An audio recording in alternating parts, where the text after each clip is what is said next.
Hey guys, Adam here from the Tint Academy. Now we're one of Canada's top training from coast to coast, from Vancouver, Edmonton, Calgary, Winnipeg, Toronto, and of course Halifax. We're gonna do a quick video on how to properly cut a window. Now when most come into our course, we teach everything on a window. We do recommend if you're gonna go the plotter route, that's very awesome, you have very clean cuts, or you can use a peel board as well. This video is for somebody that is mobilely going to people's houses, dealerships, or other shops, and then cut directly on a car. Now, a couple things to note when you're cutting on a car. You always want a super clean knife. Now, if you see the oven knife here, it has a little piece on the very end. I can take that piece out. It's gonna have a slit right in the back of the knife here. I can take that slit, get a fresh blade and cut off, and it's totally clean, it's totally fresh, and it's not gonna cut our windows. Now, we recommend in our course to get a fresh blade, chop that blade off every 2 or 3 windows to make sure you get a clean cut and you don't scratch the window. Next thing to know is that the angle of your blade. So when I'm cutting on my glass, I want to keep my blade at a 30-degree angle off the window. The higher I go up, the more of a cut I'm going to have into the window. And the final thing that I want to do is in your course books in the Tint Academy, we suggest to have 0.2 pounds of pressure on our window. So to put that in perspective, because who really knows what 0.2 pounds of pressure is, we want to have enough pressure to come through the film, engage the glass, but not push it into the glass. So if I have my hand here, I'm gonna have my knife and I'm gonna cut across here. You can see I engaged, I create a little line in my hand. I didn't cut my hand, I have no blood, but again, I did engage my skin, but I didn't cut through my skin. That's the same amount of pressure I'm gonna have when I'm cutting my window. Now, that all sounds great, that all sounds fancy. So we went through new blade, angle of the blade, and the pressure of the blade. Last and fourth point is the kind of blade we're gonna have. Now, we're using an OFA stainless steel, which is an AB5OS stainless steel blade. We recommend to use that blade because it's a stainless steel blade, it's not gonna really cut into glass. If you go to any store, they are gonna have an OFA brand, but it's gonna be a carbon-based blade. Carbon-based blades are gonna be a lot more rigid and will be able to cut into glass. So it needs to be stainless steel.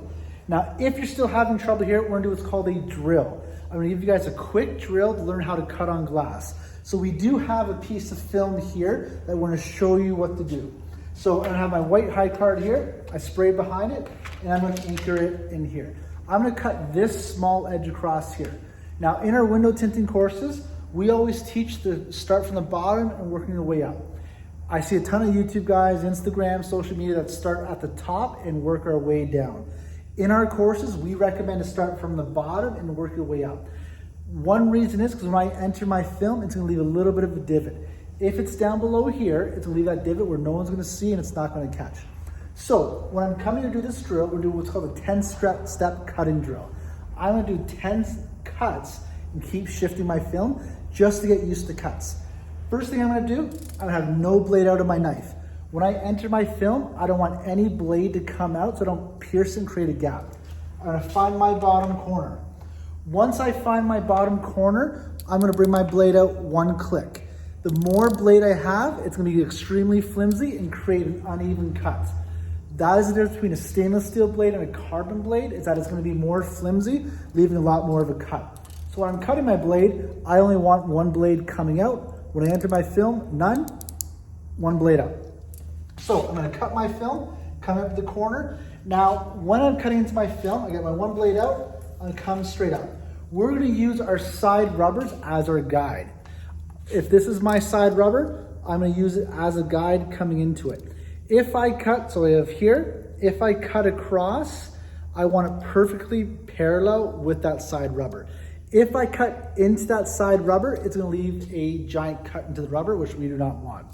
If I angle my blade away from the rubber, it's gonna create a gap, which we don't want as well. So we wanna keep it perfectly parallel. Once I make that cut, I'm gonna peel it away, then I have that cut across through here. Once I make that cut, I'm gonna shift it over.